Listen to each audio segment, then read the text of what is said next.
Mandalorians.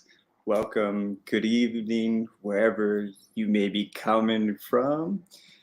We've had some audio issues, and I've had to turn on my monitor, and it is driving me crazy. But let me know if you can hear me. What's up, RC? Give me a quick second. It's really weird hearing myself.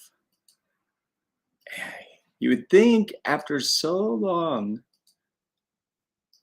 Okay, RC, let me know if you can hear me.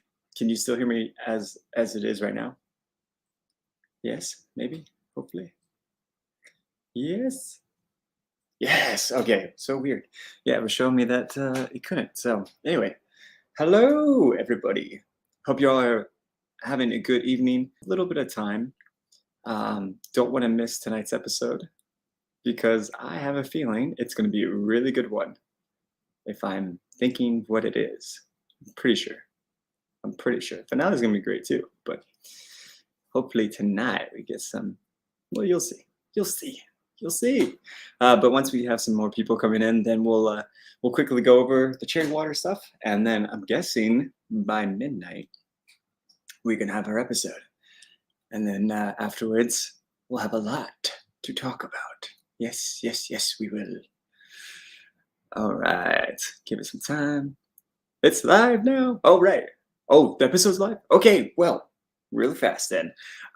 Thank you everyone who is here, those that have already been here and know what this is all about. This is all about bringing the hope and inspiration like Luke Skywalker did to me, or gave to me so many years ago. So what we're here doing is we are trying to bring some support, oh, thank you, RC, I appreciate it. Bringing some love to Charity Water. It's an amazing organization that brings clean water to those that don't have access to it, because a lot of people, surprisingly, in the world still don't have access to it. If they do, it's unsafe and not good for their consumption. It's the very thing that unfortunately can kill them. And what's crazy is that it is the #1 killer, not war, not murder, all this other stuff. It's like still water, clean water. That is the biggest thing to, unfortunately, leading to a lot of deaths. So this is something that we can do, something we can help, and this is what we've been doing. RC, like so many others, have been amazing and have donated. And I will put the link in the bio, or sorry, in the comment section real quick, so you can look it up. And then we'll show you what we've done, and then talk a little bit really quick about some things. And then we're gonna jump into this episode before spoilers start coming out. So this is the link. And then, so here we go with Chrome. Okay, so right here, I did the LA marathon, and I had to run 26.2 miles. And the whole thing was you're running a certain amount of miles, just like a lot of people have to walk every day in other countries to get water. And it's been amazing. Look at this, $710 as of right now. It's about equivalent to 17 people that will get clean water. We still have some more time. And this has just been amazing. So definitely please check this out, see what it's all about. And then on top of that, here's something that's really cool. So we have these amazing custom-made Mandalorian rings, thanks to our residential Mandalorian, my buddy Tim Bremer. If you're here in the LA area, he runs around on his longboard, electric longboard, and he just brings out a lot of joy and a lot of smiles to young and old.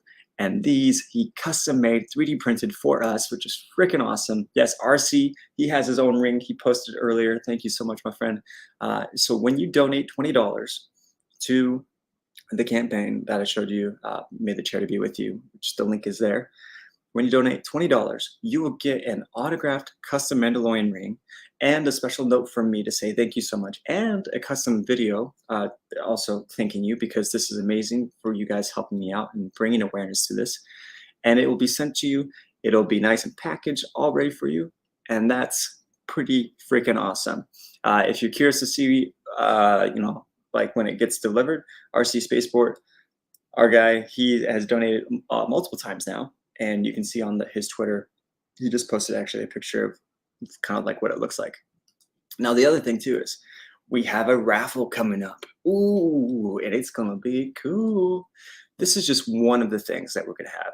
We've got a custom made Luke Skywalker lightsaber. We've got pulse rifles that are being made. We've got blasters that are being made. And we will have a Mandalorian helmet that will also be up. And now the details of that will be coming out by the next episode. But it's going to be crazy. So we're going to have some raffles. And then no matter what entry you go into, you will get something that is pretty cool. So be on the lookout for all that information. We'll talk more about that at the end of the stream after we go through the recap. And yeah, and we'll nerd out. So without further ado, let us see the episode. So what'll happen is I will go ahead and I'll put on a timer. So let me actually go ahead and we're just gonna go ahead and pause this guy. And this will be the timestamp that you're looking for where we're watching it at. All right. Now I won't talk too much during the episode. I'll obviously let you know when it's me, maybe little things, but at the end, that's when we'll go more through it because I want you all to be able to enjoy it because so many people put countless hours, countless time, a lot of sweat, and maybe some tears to make this all happen. So let us check it out. Let's go back, make sure we're all ready to go. We will not skip any of the intro, so just know that it's going to be the time that you see is the time that we're at. Let me refresh mine. I'm still seeing episode 6 right now. Give it a second. Yeah, there we are. Oh, 53 minutes. This is definitely what I'm thinking it is. Okay. All right, y'all. Here we go. And 3, 2, 1. Blast off. Oh, oh man.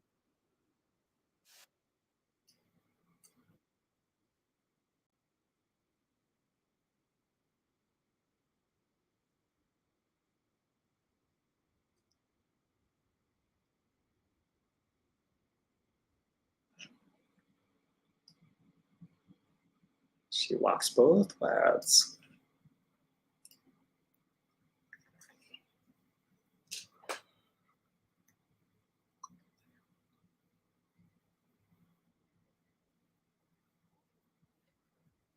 That was a cool fight scene last week. Thurnax.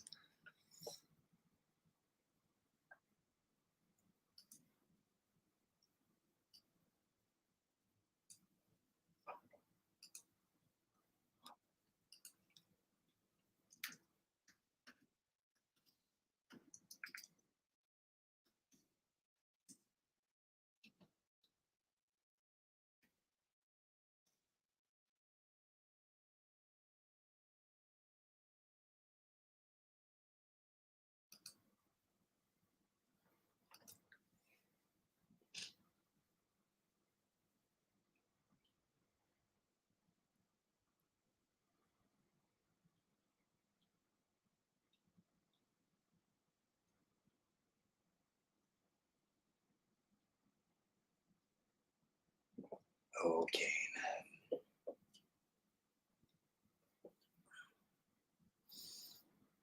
That Beskar at the end of that last episode was something something.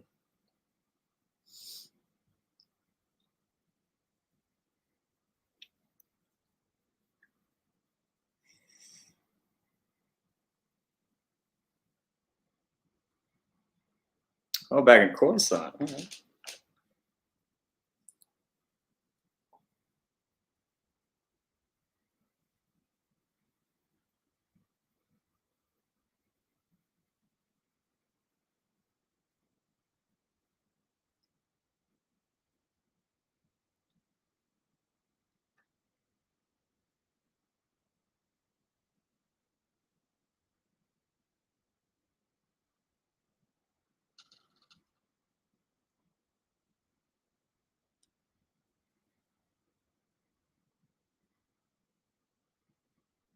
By the way, I'm in this scene somewhere. I just forget what I was because it was like a cool Blade Runner moment.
Oh,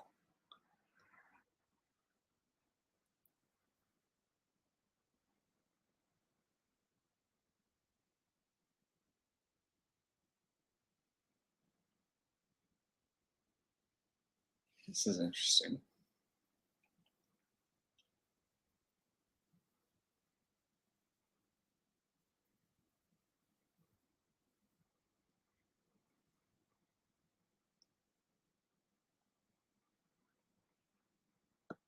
Thrawn?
Hux.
What a start. Somehow Moth looks a little bit younger than I remember seeing him.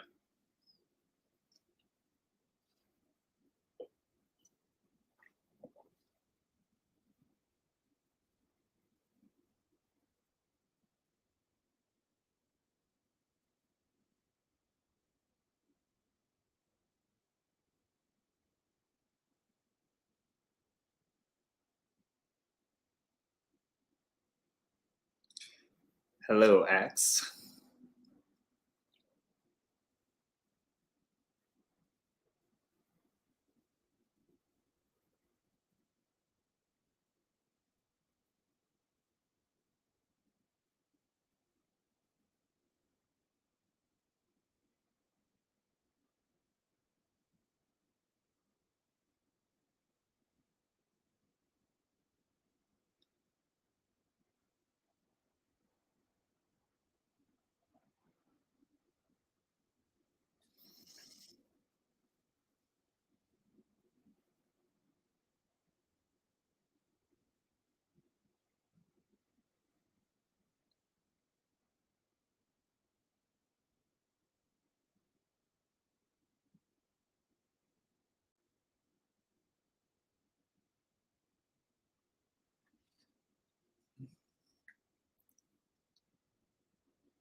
Oh yeah.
Bad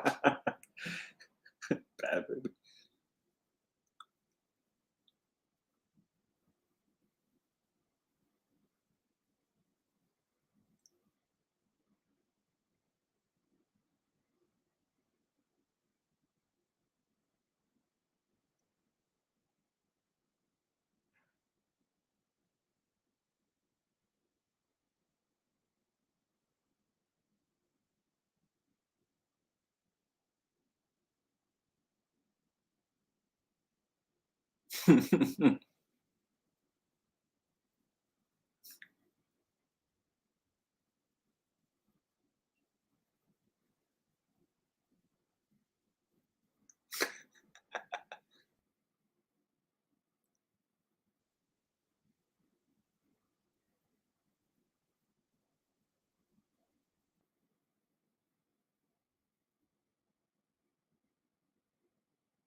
Oh my gosh.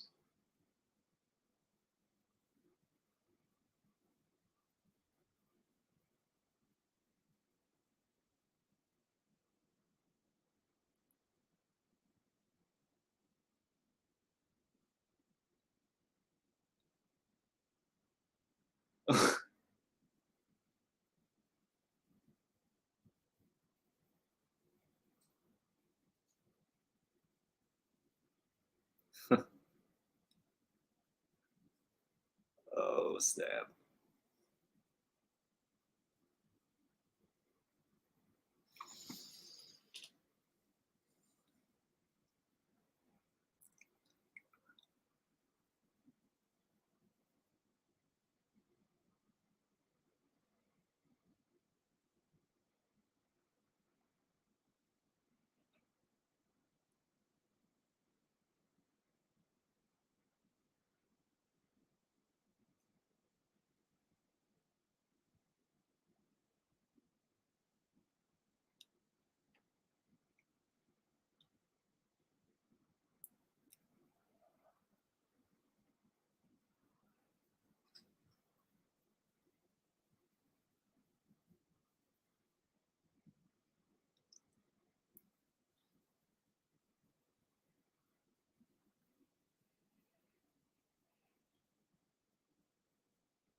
Oh.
Huh. Let's forgot that.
Mm.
Dang.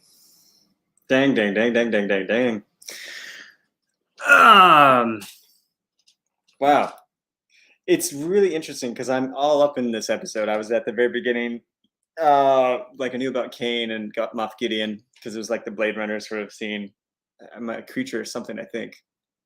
And then we shot a lot of stuff during the night.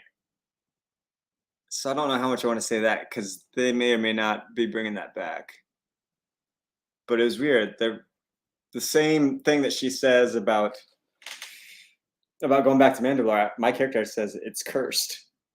Um, so they focused in on me quite a bit, where like I'm reacting. I'm right by the armor, but that's where I would have done my line. So it's interesting that they left that alone.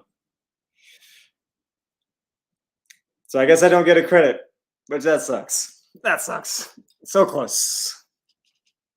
Yeah, that was some fun shooting that. Oh man. Well, hello, friends. Hello, hello. Who do we got up in here? Sorry, I wasn't looking at the chat just because yeah, we had a lot going on there. And I started a little late. Grogu, yeah. What'd y'all think about his little Terminator outfit he had going on? That was kind of cool.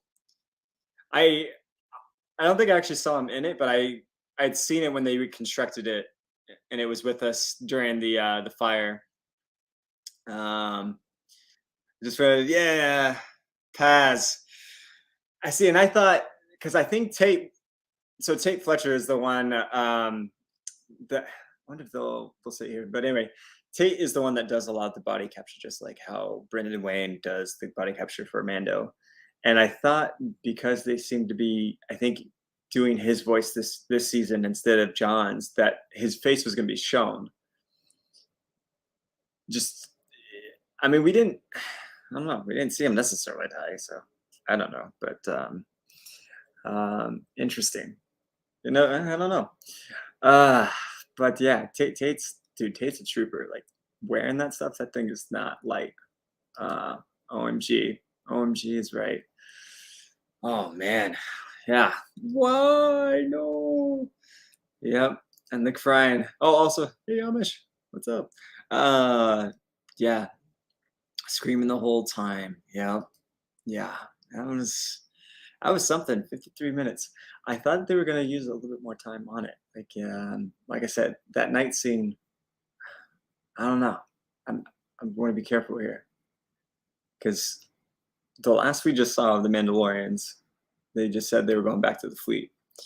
So interesting, very interesting.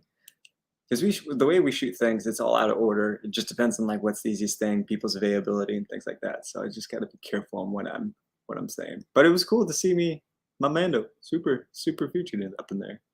He was just supposed to speak. He didn't speak. Hello, Dark Groton. That's a cool name. I've not seen you before. Hello there. Welcome to the party.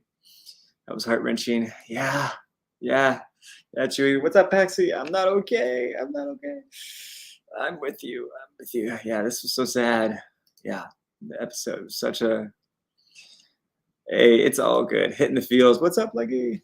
Yeah, it's all good. It's all good. Hey, I cannot complain too much, right? I mean, I've gotten to be in three shows. Mandalorian. I'm the freaking Mandalorian. I have my own armor. It's distinct. I'm the only Mandalorian, I believe, first time in live action, where I have the pauldron. So I can't complain too much, right? You know, it's pretty awesome. I also have this great community that we're making, the Mandalorians. I can't complain. I'm not gonna, it's all good. Yeah, great episode. Okay, can we talk about how terrifying, amazing Giancarlo is? Yeah, Giancarlo Esposito, freaking phenomenal. His intonation and how he says things, and just he brings a darkness, but a powerful darkness, and like a commanding presence. And also, y'all see that helmet? He's trying to rock a Mandalorian sort of style there. That was interesting. Very interesting. Also, they're bringing up the children of the watch, and then like when they ask the armor, she just says it doesn't matter. They don't exist anymore. So, um, Gonna unbox the ring. Oh, let me know, Amish. Send that over to me, and I'll check it out. The ring he's talking about is the custom Mandalorian ring that you get if you donate $20 to the Cherry Water. So let me just put that in the bio as I'm talking. And yeah, if you donate $20, you get a custom autographed Mandalorian ring. It's freaking cool. It's freaking awesome. My buddy Tim Bremer, who's a Mandalorian, he like on the streets, he rolls around here in Burbank and stuff. He custom made them. Pretty awesome, and it's all for Cherry Water. Heck yeah, and Amish is super cool. So definitely check him out. Paxi, what'd you say?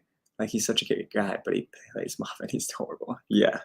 See, I never saw, was it Better Call Saul or anything? So I didn't, which also, those that didn't know that Sneaky Pete, who was, I don't know if they gave his name, so Survivor Mandalorian, Sneaky Pete, Survivor Mandalorian.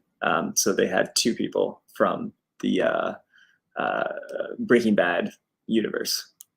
And he was telling us about like how he had worked on, or just, okay, I'm just gonna stop there. All right, people from Breaking Bad. Only kiss for the Cherry Water. Yeah, exactly, Lucky, exactly. And there's gonna be a cool, huge raffle. Gonna be live May the 4th. I'll put more details. But we've got pulse rifles that are gonna be up for raffle. We've got the Mandalorian blasters, the rings, pendants, and then also a Mandalorian helmet. So yeah, be on the lookout for that. It's gonna be freaking cool. Mecha Grogu. Yeah. It's funny with Grogu being like, no. He's the one that has to break the peace and make sure everyone's all good. Paxi, I'm definitely not curled up in a field position, signing this is the way. Hey, Paxi, just remember, we didn't technically see any deaths, so you never know. But also, I mean, if you're gonna die, might as well be by a Praetorian Guard. Just saying. Which was also cool seeing their outfits in IRL. Like I wasn't on set obviously as that was happening, but I saw them when I was like putting on my armor and stuff, and I was like, "Ooh, I know exactly what that is." And then somebody spoiled it, and somebody put it in a spoil or something, and I was like, "What the heck? Come on, guys! Like, keep the magic." That was 12 minutes. 12 minutes of sobbing. I hope they all get away. I will cry. Dang it. There's another episode. It's the finale. Who knows? Yeah, who knows? But remember, also the Mandalorian season 3, the whole tile. Remember, it's the dawn. It's no longer the sunrise. It's no longer at the even point. It is the dawn of the Mandalorian. So, Din, my man's Din, no, save him. Yeah, save Daddy. Is that what they call Pedro? Daddy. Oh, hey, let me stop the time. There we go. Yeah. Oh man, save Dan. Just everything about this episode was so good. You know, for everyone who's been saying like, and I get it. Some episodes might be a little slower. You feel like, oh, why are you going to Coruscant? Why are you seeing Dr. Pershing? Like, what's up there? You know, nobody can complain about the speed of this one. This one was like go nonstop. 53 minutes. Like, dang, Rick, you did a freaking awesome job. That's really impressive. But it's been building up. I've seen people who say like, oh, I don't understand what the main concept is for the season. It's like, they want to go back to Mandalore. They're going to take Mandalore, or at least that's the objective, right? And bring the tribes together. Come on, guys. Come on. There is a storyline. Anyway. And then it was also cool to see those look like cloning tanks. And they brought up Dr. Pershing. It's like, if you think about it, every time there's something that you need to be aware of, they always bring it up in the intro, right? Like basically the recap. They're like, hey, do you remember this person? You might want to remember him. And they go on. So they brought up Dr. Pershing. They talk about him. I want to say at least one of the commanders, besides Hux, was familiar. I'm forgetting his name right now. I think it starts with a P. Paleon? That name sounded really familiar for some reason. Someone help me out for why that is. Dark Corton, I've been here a couple times. Oh, shoot. My bad, brother. I didn't recognize the name. I don't know why. I have been a little bit tired sometimes, but thank you so much for coming back. A Mandalorian. Oh, what's up, Zach? I was right about the Imperial Beskar. Yes, you were. I can't say things, but yeah, you were right. You should be getting a notification. Oh, let me check. What do we got? Bum, bum, bum, bum. Yes, Lucky. Hey, thank you so much for the donation, my friend. Oh, you donated dude, heck yeah, man. I appreciate it. You guys are awesome. So, Lucky, I will reach out to you. We'll get your mailing address and all that jazz, and we'll get it autographed. We'll have a little special note for you. And this is the way. It'll be, I think most of them I've been shipping first class, so it gets there within the week. So yeah, hit me up, and then we'll get that. Also, Thrawn. Yeah, they finally mentioned, I think they mentioned Thrawn already once before, but yeah. And it's really interesting seeing all that stuff going. I'm like, OMG, yeah. I'm sending it to you this week. Is it cool to send it back? Yes, Chewy. Yes. Thank you so much. You're freaking amazing. Awesome. Love it. They said the same thing about Bad Batch. Now, when you're talking about Bad Batch, are you talking about, in terms of the pacing, I'm guessing. Yeah. What's interesting, I've seen a lot of the other Star Wars people seem to like, and I have nothing against Bad Batch. The Zilla Beast and like all these great callbacks to Clone Wars, and then just the clones like that we meet, like Mayday and the various other ones, and just the story of Clone Force 99 in general. And those that haven't seen the last finale episode of the Bad Batch season 2, all I'm gonna say is my heart broke immensely, and I cried.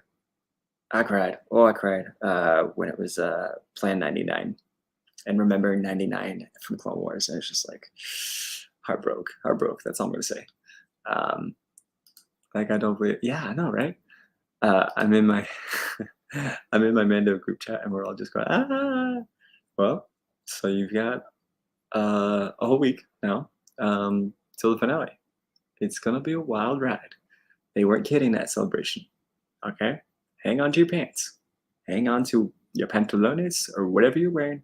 Hang on to them tight, because it ain't over yet. It ain't over. I know. I don't want it to end. Yeah. But for those that also were paying attention to the celebration, we're getting a movie that's going to be a culmination of the Mandoverse. So the Ahsoka, I'm guessing Skeleton Crew, because that's in the same kind of era.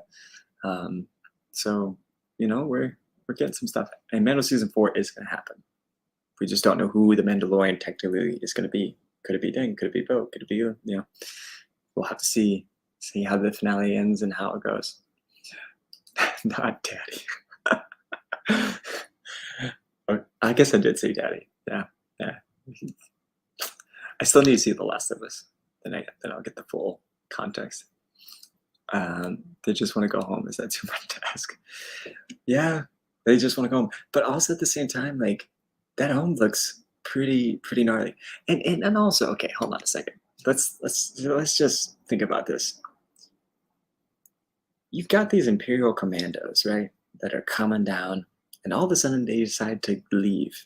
And as they leave, you see this opening, right, that looks like a hallway from an Imperial cruiser. And most of these Mandalorians have seen an Imperial cruiser. They've seen Empire buildings, etc. You don't think that, hey, why is this hallway here? Like maybe we shouldn't go through that hallway. That was a little odd. They just decided to run straight in. I'm like, no, clearly this isn't Mandalorian. This is something else.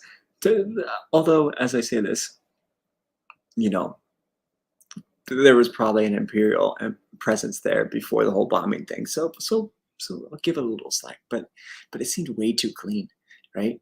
And so if there was a bombing, why would this not look antique or at least distorted? That's all I'm saying. That's all I'm saying. I love me some Mandalorian because I'm in it, you know. But that was something I was like, come on, Mandos, come on, come on, come on. You're gonna run right into this thing, and you're gonna be like, nah, it's not a trap. It's not a trap. And then you know, and also when you run in and you see the Mandos up above, and you still feel like you got a chance.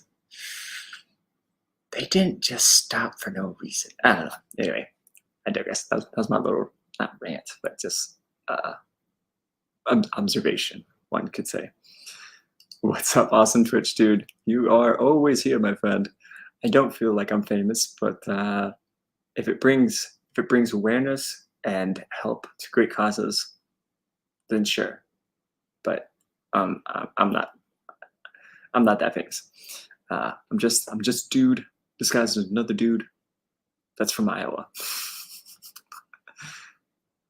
Pelion is from Thrawn. Okay, that's why I was like, that name was so dang familiar, and that makes sense. And Hux, clearly it's not Commander Hux that we know from the First Order, but it seems, especially with the accent, that they're alluding this is some relative of Hux. Maybe a cousin, maybe, you know, because this is, let's see, we're 5 to 7 years out from Return of the Jedi, which I think from Return of the Jedi to Force Awakens is like 15 years, give or take.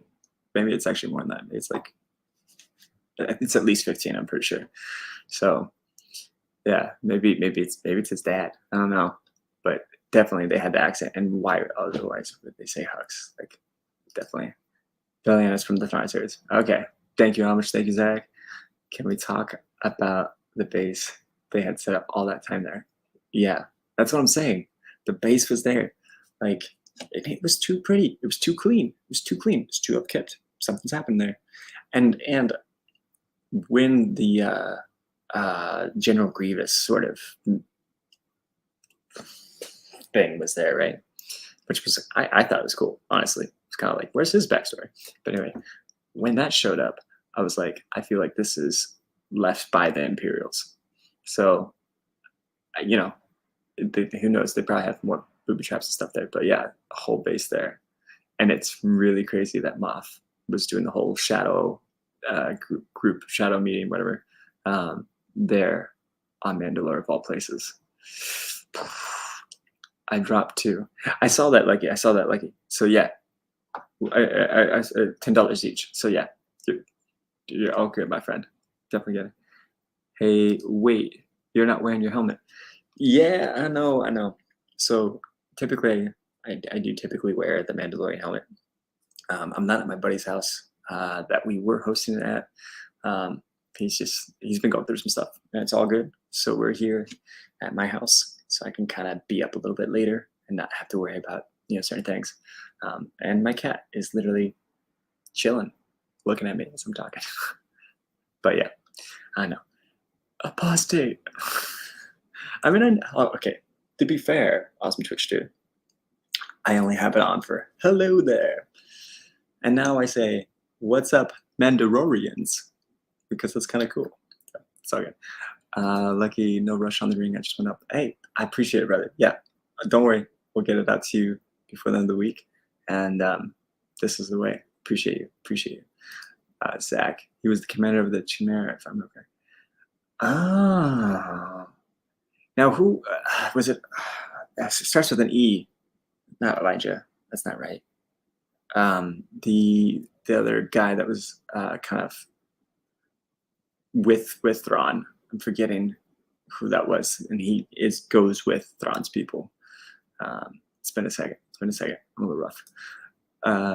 Oh, thank you. Oh, whoops.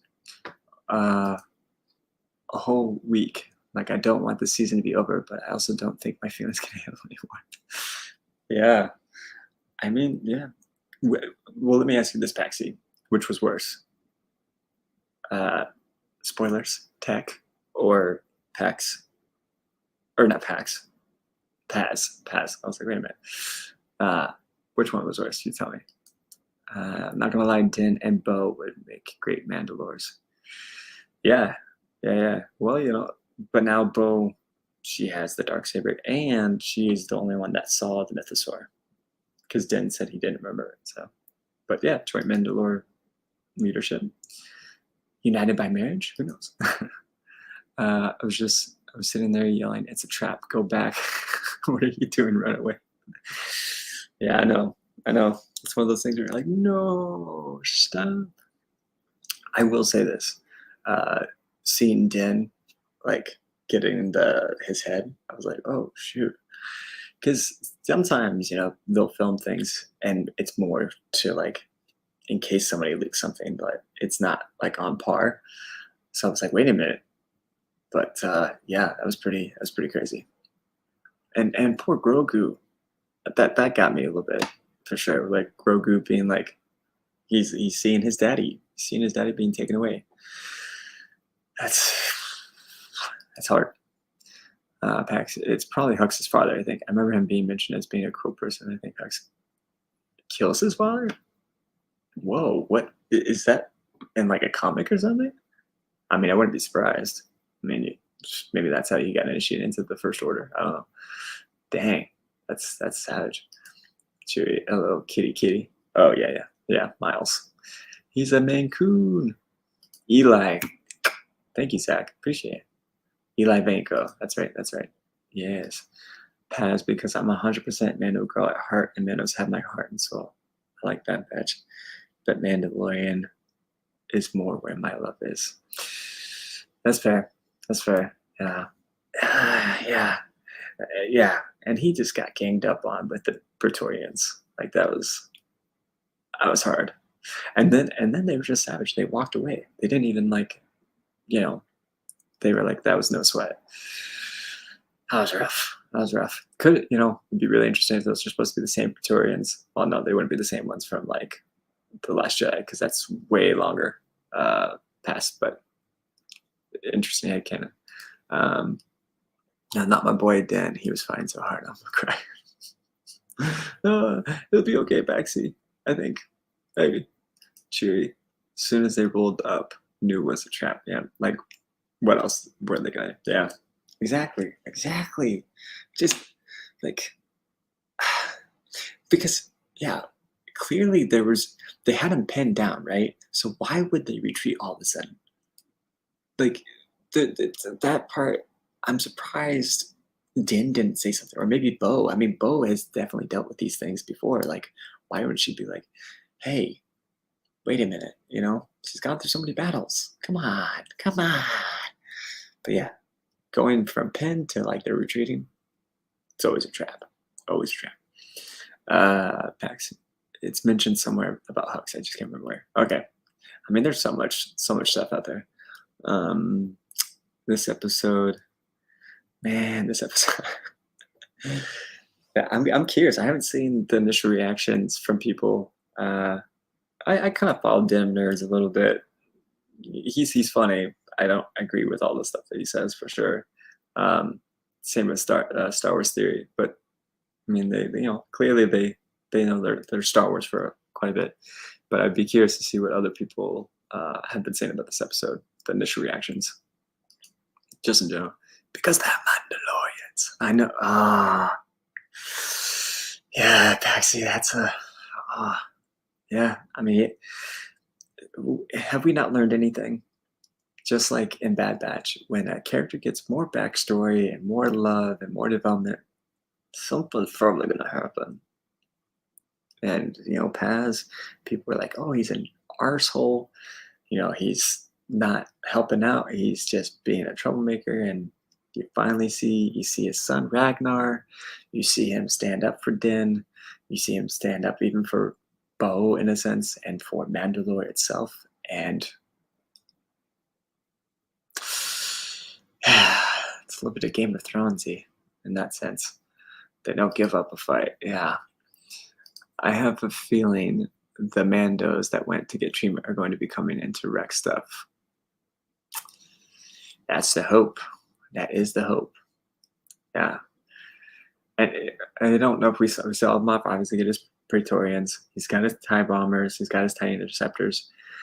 I'm not gonna lie, for a quick second, the way they were like flashing up from the armor to the fleet, I thought for a quick second they were gonna pull a fast one and be like, the armor's like, peace out, you're all screwed. I was like, don't do that.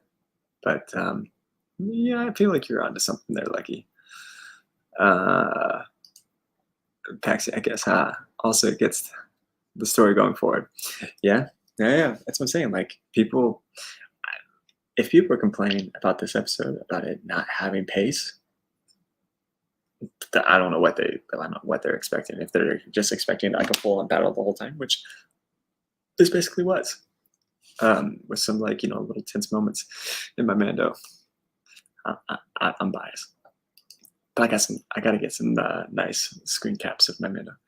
It's too good to be true. Yeah, Chewie. I told my club mates I need a big Mando group hug when I see them next because my heart is hurting. You just need a big Mando group hug. That's what you need. That's all you need. And then everyone just chants, "This is the way." Oh, man, there were some things that were, I don't know. We'll see if we see them. I just don't want to say anything in case they really shot out of order. But yeah, let's just say Mando's not how to dance.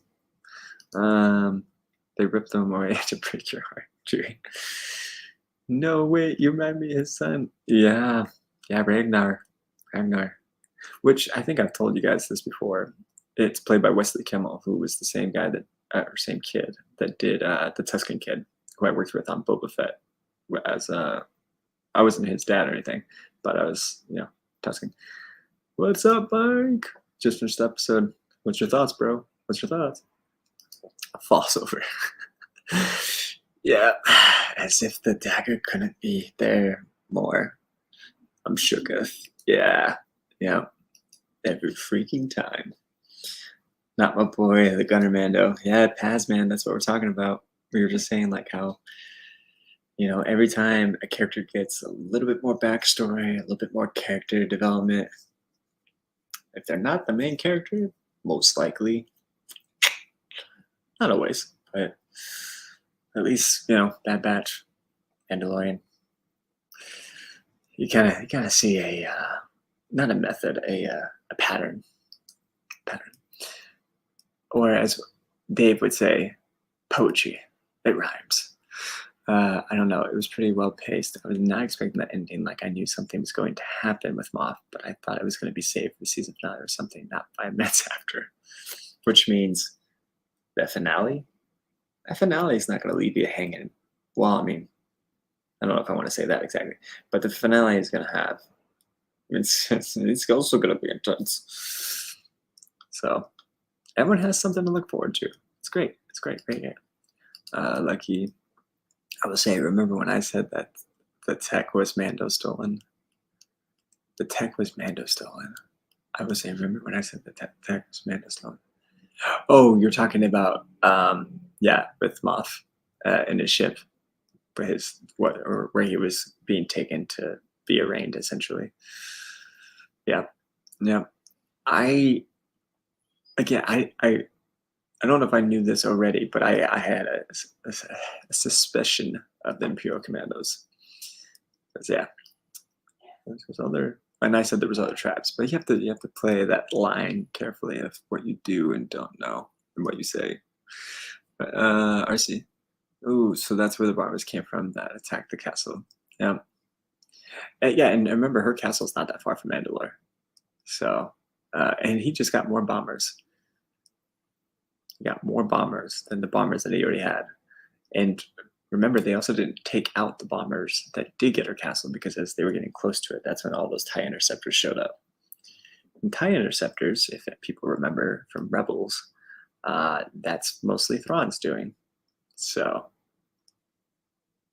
Thrawn's got his name written all over that stuff. I was right, yeah. Thanks for coming here. I didn't do anything. I didn't break my NDA. Also, no. I mean, you imagine a huge clicking hug. You gotta do the Mando clap. Actually, I think it's technically this way. I don't know. I got it confused sometimes when I was on set. They did that because he was a blue Mando. No, it wasn't because he was a blue Mando. It's because we've seen him, we know who he is. We were rooting for him. We got that emotional attachment again with his son. So then we cry when something happens to him, and I think a lot of people probably even so because it was like John's character originally, in terms of the voice. But Tate Fletcher was always the one that was doing the stuff, and Tate originally was doing the voice, and thought he was going to be the voice, and then John, I think on the premiere or something, told him that like, hey, I did the voice. So it's kind of funny. Poetry for Dave, party for the rest of us. Ain't that the truth? Ain't that the truth? Like Moff didn't have the heart to do it himself, and they caught him at a bottom point, not fully rest and equipped to counter Mando. Yeah, I mean, I think Moff could have obviously done it, but he's going to go take care of Din. I thought originally though, when he was going after Din, I thought the reason he was doing it was because he thought Din had the Darksaber, but he already alluded that he knew Bo had the Darksaber, which is interesting. I mean, I guess you would be able to look at his belt and be like, oh, well, he doesn't have it, then Bo has it. But maybe he's trying to use him as bait for Grogu, most likely, because otherwise Din doesn't. There's not really anything special per se about Din, other than he's daddy. Yes, it will leave me hanging and wanting it. Sure. Yeah. And so that's what I'm saying. But they did good. Like, they brought up Thrawn, which made my heart flutter. Can't wait for Minnesota. Oh my gosh. And Lars Mikkelsen. Did I say his name right? But anyway, the guy that originally did the voice of Thrawn, it's him. And I knew that was going to be him for a while. I was holding on to that. I could say nothing. Not because of Mando, but just because I know things because of Star Wars. Anyway, I can keep secrets too. Just not my own secrets per se. Lucky, I don't think anything he says here is going to get him in trouble. Oh, you're talking about me. Gotcha. Thank you, Lucky. Yeah, I mean, as long as I'm not like all of a sudden saying something about the finale and like saying this is what's going to happen, I'm golden. Just discussing the episode of what we all just saw. Yeah, it should be all good. It's because Dave likes to make us sad. I don't think it's not that Dave wants to make us sad, Paxi. It's just, if you don't have people, this sounds terrible. If you don't have someone die, I guess, then there's not a lot of stakes. You got to have the stakes. You got to know that potentially your favorite character is going to die at any point. I mean, Game of Thrones was freaking amazing at that, right? And Pedro Pascal in Game of Thrones, it's like one of the craziest deaths I think I've ever seen in TV history. I think we would all be scarred if Din died like that. But yeah, it's not like they want to make you sad, but you do need to feel. You need to understand that there's stakes and that there's things can happen. So I'm not glad that this has happened to him, because I was like his second in command. But in terms of the story, it puts everybody like, oh, what's gonna happen? What's gonna happen? That's cool. Anytime I watch any Mandos get hurt or die in the show, I get sad. I don't like watching Mandos get hurt. Yeah. I feel you. Moff knew they were coming. He was ready. That's why he asked for all that stuff. I don't think he was caught vulnerable. I don't think so either, that he was caught vulnerable per se. I think he thought that their operations might be vulnerable if like they really combined everything and they had all their arraignment, like their ships and everything else. Because notice, they only had one party go down. If they had everybody go down and they were more strategic and they knew where Moff was at, then it'd be a different story. If your Mando was there, You know, who knows? I mean, Paz can do a lot though. It's sad that he didn't use his rocks a little bit more, but it was obviously going for a sacrifice, and he knew that he was going, and he did a really good job. I mean, he took out quite a few of the Imperial commandos before the Praetorians showed up. It's sad that he didn't at least get one of the Praetorians out. That was sad.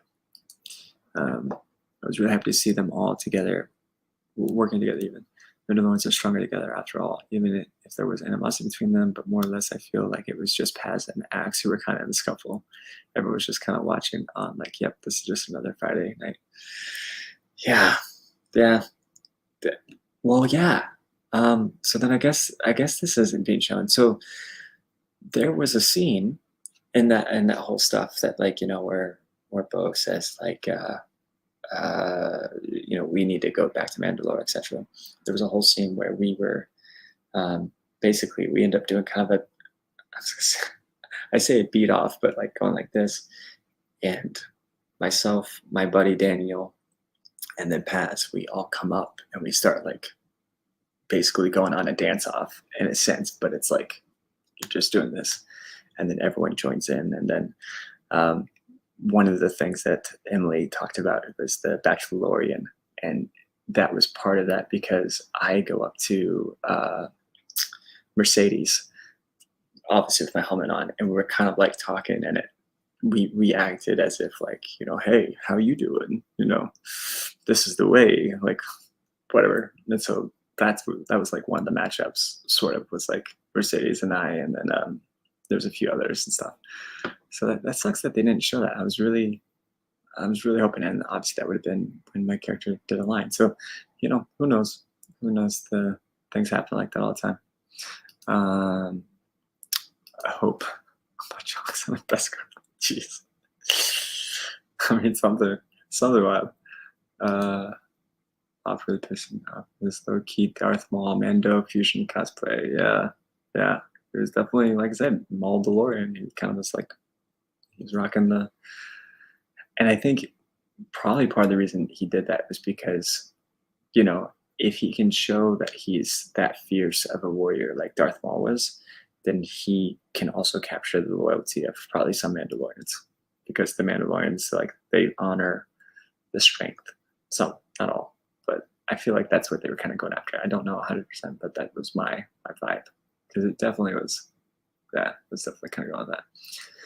Yeah, that's the thing. The Mandos went in there just expecting to survey and find the forge, and they can't, not hunt the Imperials. Yeah, I was not on their bucket list for sure. I was surprised. It's when, Admiral Akbar says it's a trap. It was too late. It's too late. Yeah, he took them all down like what a beast. Yeah, Paz would be the guy that you would want to like have your champion for like an arm wrestle or something. And Tate is a big guy. Like, I would not want to mess with Tate. I think he did fight or wrestle or something. Yeah, would not want to mess with him. No one's scared of these fake men. All Beskar, no man, no condition, no heart. I mean, yeah, they're probably more resilient on their armor than their actual skills. But we did hear screams. I was gonna say, I was like, what if they're like kind of like the purge troopers, like they're not actually in there, but we heard screams, so I think there's real people. If Imperial Mandos were Moff clones, I'd cut off the episode. If they took off the helmet, yeah, I get that. Although, that would have been awesome. Yeah, it would have been really cool. And Mercedes, I'm sure, would remember that. Like, that was a pretty, like, we did multiple nights of shooting, and it was long and it was tiring. Yeah, it was. I did not like driving home so early in the morning because you get LA traffic. So like you would be shooting at like, I think we started the night shoots at like probably like 6 p.m. or something, and they're shooting till it's like 5, 6 a.m. But then you get in your car and you're traveling from like the near Manhattan beach or whatever. And then I live in the valley, and so I get on the 405. Well, now all of a sudden you run into traffic, and so then you're like that stop and go, and you just feel yourself getting tired. And that was rough. but it was also really cool what we were shooting, and like we had a lot of fun. Did the Bachelorian. We were doing all sorts of funs and games. Like it does blow my mind because we did a whole week of that, and like none of that's in there. So I don't know. Very strange. Mercedes is going to be at Comic-Con version of my premiere. Oh, super cool. That's awesome. Yeah, I haven't seen her since then. But she was cool. We like talked about the WWE, and like I was asking her actually about doing signings and stuff, and it seemed like at the time she couldn't because of her contract with WWE. But I'm glad that she's now able to because she's awesome and deserves the credit. You know, she's an actual talking co-star or whatever on the time, or a guest star, I think is what it would be. I'm gonna try and sew a tiny version of Costco for her. That's cool. I think she'd definitely like that. That's super cool. Okay, but he looked good as heck in it, right? I think the armor looked pretty cool. Man's even had Ironheart. Are we talking about Tate? I think you're talking about Tate. I gotta catch up, but I think Tate. We aren't sure if he actually is done. He might just be badly weakened, and nothing says they don't rescue him. Then take him to the ship with the healing tech to bring him back. You never know. You never know. Yeah. Moff making Mandalore his base is double disrespect. No doubt, man. No doubt. 1,000. No honor. Not a silver. Yeah. I mean, if they were to succeed, embryos can't be honorable. And then it's interesting too that they talk about how people are already getting tired of the New Republic. They have all these rules, all this doctrination, and they don't realize they're becoming, in some ways, more dogmatic than the Empire was. At least the Empire, to a degree, gave planets their own, governors, etc. It seems like the New Republic, if you're part of the New Republic system, they're dabbling in everything, and then if you're not, they say we don't help you because you're not part of the charter, sort of stuff. So it seems, not so great. Not so great. That just shuts you down when you're driving back at that time.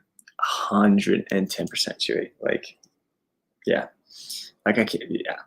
It was rough.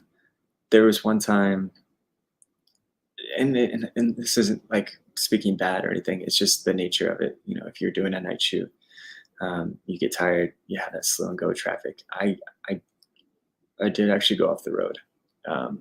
Thankfully, I was able to like reawake and just kind of be like, oh, okay. And then I just like put down the window because I was so close to home. But I probably should have just pulled off and just slept. Or where we were filming, I could have maybe there's like a hotel and I could have just pulled into like the visitor and just slept for a bit. But I was just afraid that if I did, well, then I'm not going to be able to shower and all that kind of stuff. So yeah, it's tough. It's tough. But yeah, if you feel tired, for everybody's sake, and I'm talking about me too, pull off the road, sleep. Don't. It's not worth it to get in an accident for you or anybody else. Mike, why didn't you use her dark saber to get Din and back up Gunny? Well, because I think part of it is, I think on the other side, there's probably TIE interceptors and the bombers, and there's obviously reinforcements that could be easily called. And there wasn't that many Mandos either. So it was better that they at least had a barrier and to go to get out. And Axe got out, so hopefully he makes it a bit. Did Mercedes do all her own stunts when she had to? I can't speak on her stunts. I think she, from what I remember in Mando season 2, I think she did. I don't remember seeing her do too many stunts in this. I think she just kind of looked for the most part and like made comments, but I don't remember her actually doing anything. Talking about Moff. I'm not sure. Having all the rules because they don't want to be like the Emperor, but they don't realize in their way that they're. exactly. Well, and they even talked about that when it was the whole mind flayer thing. Because remember, Dr. Pershing says that's a mind flayer, and they're like, "No, sir, this is a rehabilitation tool that actually all that makes is like a nice tingling, sensation. And when this happens, you're just gonna feel this little thing happening, and it'll be fine. Don't worry about it. It's all good." And then obviously once it gets cranked up, it is essentially a mind flayer. So yeah, and then what's weird of the dichotomy of that, right, is that as Dr. Pershing was like doing the category, he said, "Hey, this is tech that we can use, like actual useful tech." And they said, "No, we're throwing it away." But the tech that was like used for interrogations and, the more intense stuff, they decided to salvage that. Something's weird about that. It's like, oh, we don't want to think that the Empire could actually do anything good. We only want to see them as evil. So their evil stuff, some of it we'll keep.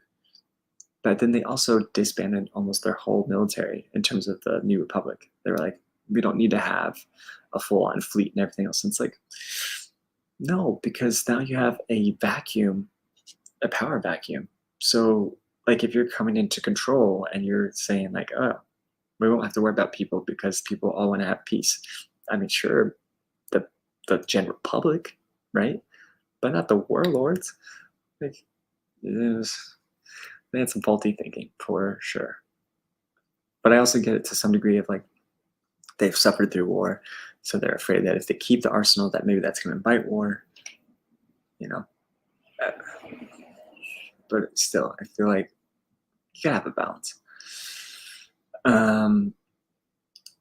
Like Grogu is faster, and his hover basket. Yeah, he needs to ditch his short car. He looks like a cute version of Krang from Ninja Turtles.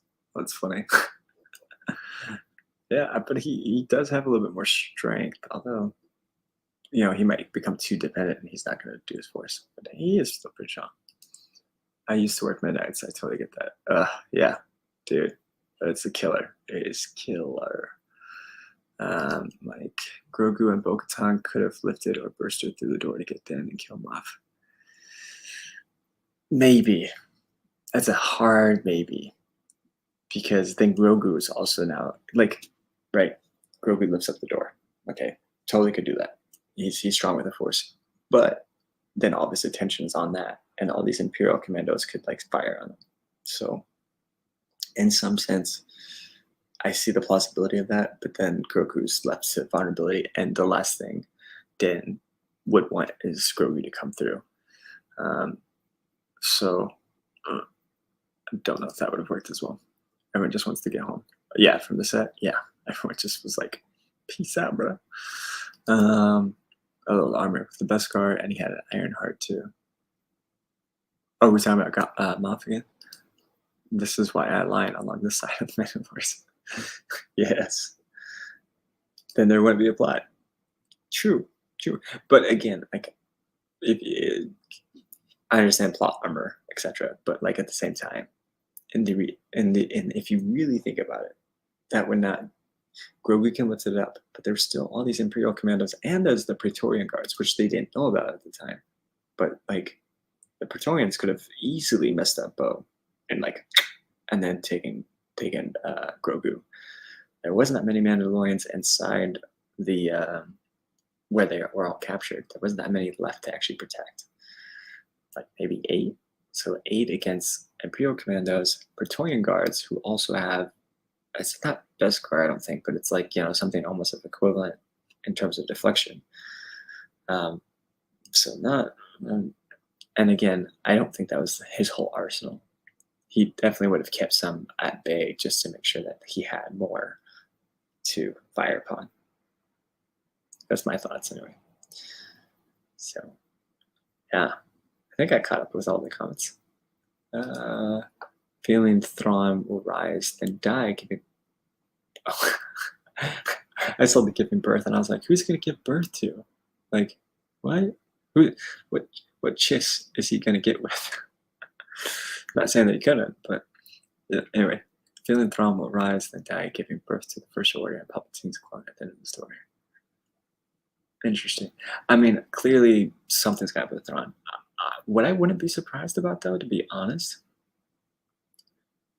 is I don't think necessarily that Thrawn would die. Thrawn's whole thing, even back in the OG like stuff, like if you read about Outbound Flight, which is also a really good book, it's Legends now. It talks about Joris Saboth or Sabeth, or however you want to say his name, who's a very crazy Jedi master who's super prideful, and basically what ends up happening loosely. Taken between Attack of the Clones and Revenge of the Sith, the Jedi decide, hey, we need to have other Jedi out in the Outer Rims in case something happens. They could feel that something was potentially going to happen. So they put these Jedi on dreadnoughts and like Force-sensitive kids, and they say, ship that out. And so they go out, and they find the Chiss homeworld, and I'm forgetting the name of it right now, but anyway, inadvertently, and Thrawn says, or Mithrandu says, hey, you guys are in our space, like, please, state your business or leave, etc. And Joris goes, we don't need to, essentially. I am a Jedi, and you will obey me. And he ends up commanding his ship with the Force, and then Thrawn's like, whoa, hold up. And he fires them down, and they go down, and some of them are saved. And I forget exactly the other details of it. But the point is like Thrawn was trying to protect his people. And then even in the new books, like Thrawn allows himself to be captured because he wants to protect his people and figure out what the Empire is all about, etc. And he meets Anakin before Anakin becomes, Darth Vader, and there's that whole thing.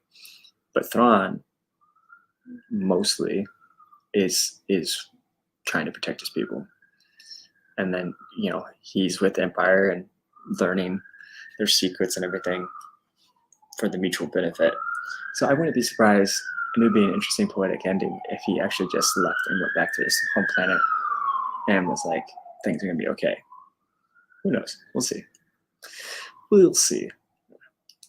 Thrawn has quite the fan base online. I'm sure he can find some. It's true. Very true. Since he wasn't in the sequels, this would be my take.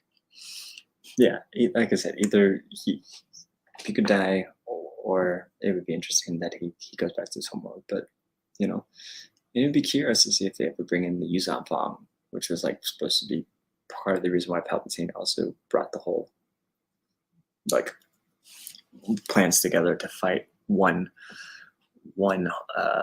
enemy. That was in the Legends, but yeah, he does this. This is the retribution of the dark side view.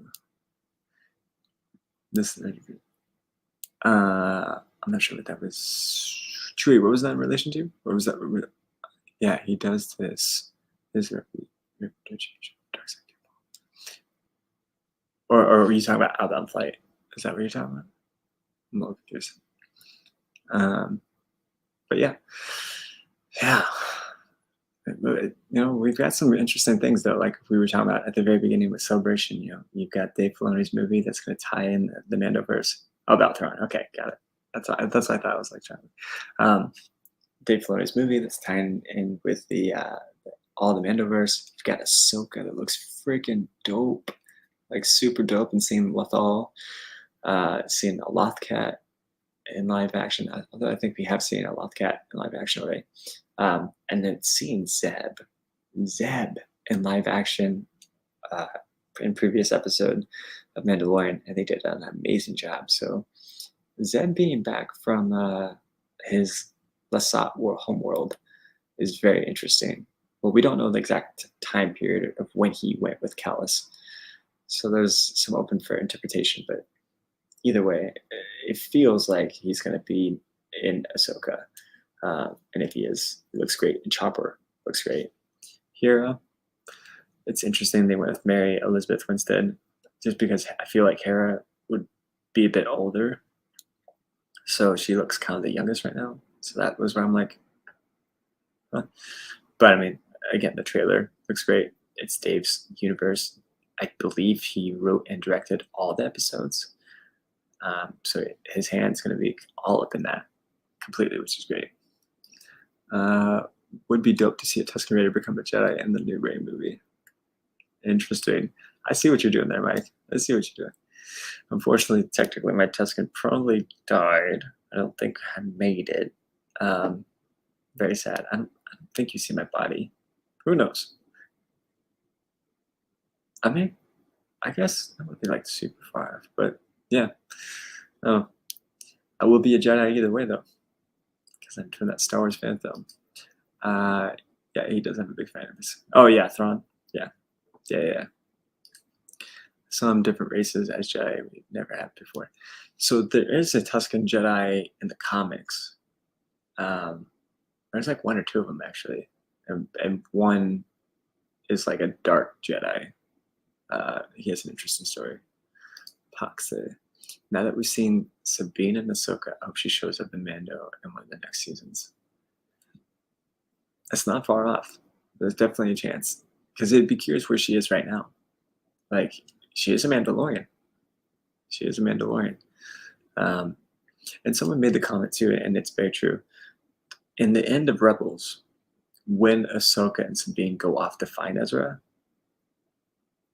Ahsoka went from the gray robes, which is like Gandalf the Grey, to Gandalf the White at the very end. And the scene that we see in the trailer of Ahsoka, she's wearing the gray robes. So there's going to be some different time manipulation of some sort, whether that's time manipulation in terms of World Between Worlds, which is going to be used. I'm positive of that. But at least that particular scene seems like that's prior to them deciding to go find him, as they do in Rebels, at the end of Rebels. Or someone from Thrawn's race as a Jedi with Force and IQ. That would be dangerous. The Chiss are no joke, and the Nagori, did I remember that right? The Nagori species. That would be pretty nuts. That'd be pretty nuts. The world Ezra got stuck in before he saved Ahsoka from Vader and Rebels. Yeah, exactly. That's what I was saying. No, Nagori is like the because I was saying Chiss is Thrawn, but I think they're called Nagori. Is like the pets, or they're not pets. Like Rudy, I'm not sure if I'm pronouncing it right. They're like a subspecies from the same planet. Yeah. Sorry, get a little nerdy. Well, so Ezra, we don't know. All we know is that he got taken by the Purgil and inside the ship with Thrawn.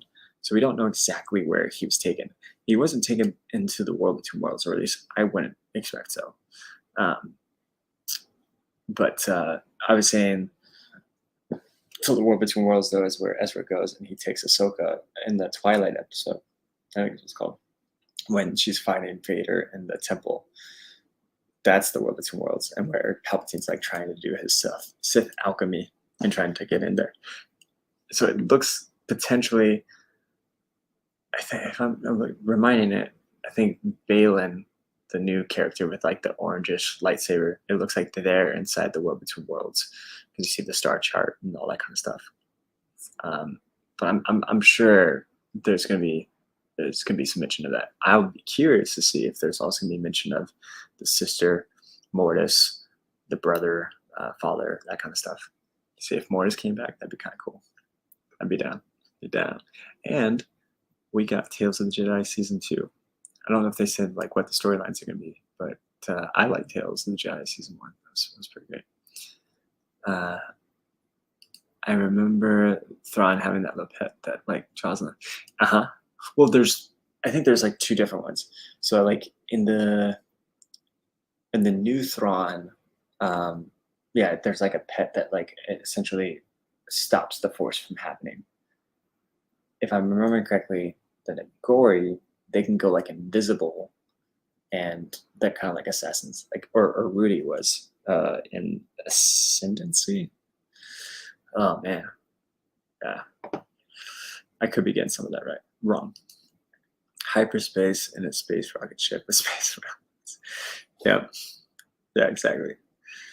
Yeah, so it's got to be curious to see like where they go, because I'm trying to think. Like, technically, there's no end of space, so they could be like way the heck out there, and it's just taking them so long to get back. But it does seem interesting that Thrawn is found first, or not found first, but like we see him first, as mentioned. But Ezra, like, did Thrawn somehow capture him, and got the best of him, sort of thing, after they finally, landed wherever they went. Sorry, Miles. We got some good Star Wars coming out in the next few months. Celebration was a treat and sharing everything. Yeah, it was. And then we got Japan in 2 years, so that'd be super fun to go to that one.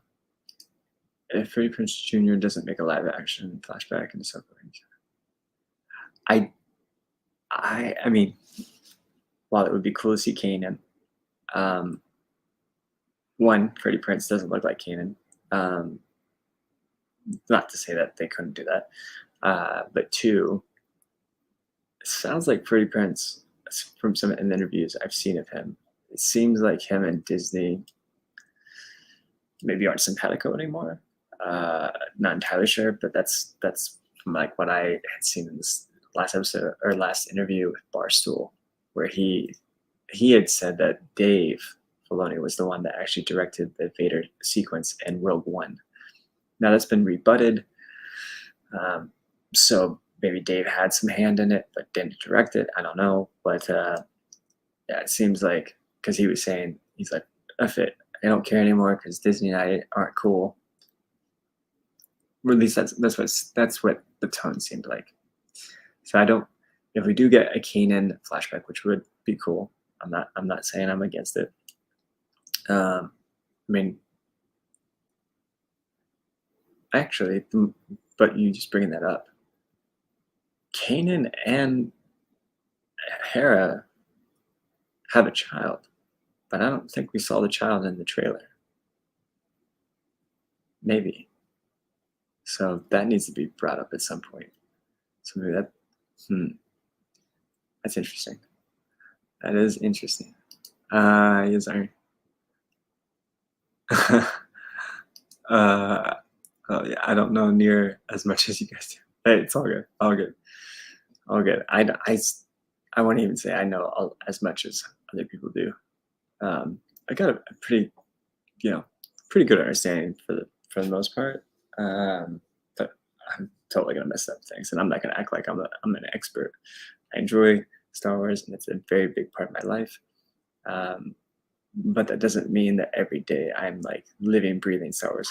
I will say though, when I was in college, sometimes to my detriment, instead of having Wikipedia as my search, I had Wikipedia. So Wikipedia, and I would end up trying to search something for my paper, and all of a sudden 6 hours go by, and I'm still reading Wikipedia on something about Luke and like one of his journeys being on Yavin or whatever. It's like, yeah. So I used to get lost a lot.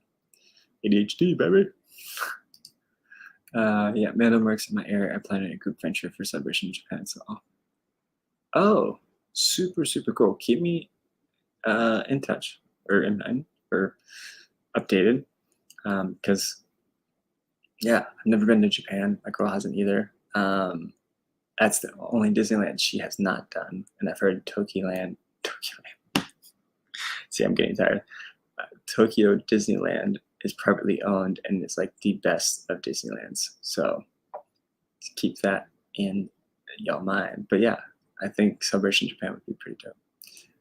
Let Lucasfilm know all volunteers tribute for Sabine's love interest. I don't have that pool. That is something you would have to talk to Dave Filoni, and I think, I don't know if they've, because it seemed like Sabine and Ezra, but maybe Sabine also kind of seemed a little bit like fluid. So I don't know. I'm not sure if they have actually ever officially said, and it doesn't really matter one way or the other. Clearly, they have a close connection. It's just what that connection is. I think is a little bit, somewhat big. Yos, oh man. Yos Lari. I'm totally butchering that. This is what the creatures were called in Legends that Thrawn had, but I don't know what they call them now. And now those creatures, those are the ones you're talking about that stop the Force, right? Yeah, I don't remember what they call them now. If Jack Black and Lizzo say the man says, oof, oof. I feel like there would be a riot. There would be a complete riot. Maybe not a complete riot, but I feel like some fans would be like, what the heck if that actually happened? Be interesting. And not completely far-fetched. Because then they just bring the droids that they, all the droids from that bar. That scared me. My cat's food thing. They bring all the droids from the bar that we saw in Planzier, and then go attack all the Cerberus droids, B1s, B2s. That'd be something. That would be something. My wife introduced me 13 years ago when we got together. I never had watched them before. Really? That's pretty cool, Chewy. That's really cool. Dang. Did you guys do like a Star Wars wedding? That's something I would kind of want to do, like having it's cheesy, but having like the lightsaber arches as you go down, and then maybe I'd have to have Mandalorians and be like, "This is the way," and that's part of the vows. But I've already talked about how I would love to go to oh my gosh, Lake Como, Naboo for a certain thing. That'd be pretty cool. Taxi, me neither. Never been to Japan. Have a fellow Mando Merc from the New Zealand clan actually visiting there right now. I have always wanted to go. That's pretty cool. New Zealand is somewhere I don't want to go to. So I'm terrible with horses. I grew up in the Midwest in Iowa. I've gotten bucked off. I've gotten bit in the butt. I've gotten my wrist stepped on and broken, near concussions, etc. So horses and I are not simpatico. However, I would be willing to risk it to go horseback riding in New Zealand, in the land of the Middle Earth, because god dang, that country is completely beautiful, and I would love to see the Misty Mountains and Rivendell and all the stuff. And I think you have to do it by horse or helicopter. I don't have that money for a helicopter, so I'd just go the horse. But New Zealand is freaking gorgeous.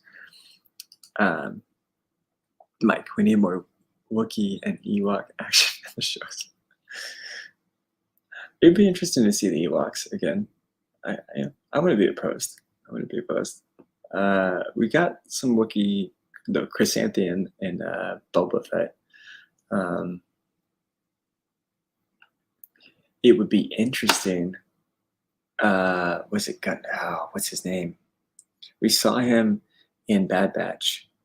The Wookiee in there, Gundy, but Gundy was saved by Ahsoka in one of the episodes on the Trandoshan planet when the Trandoshans were hunting him. It'd be interesting to see him older with Ahsoka.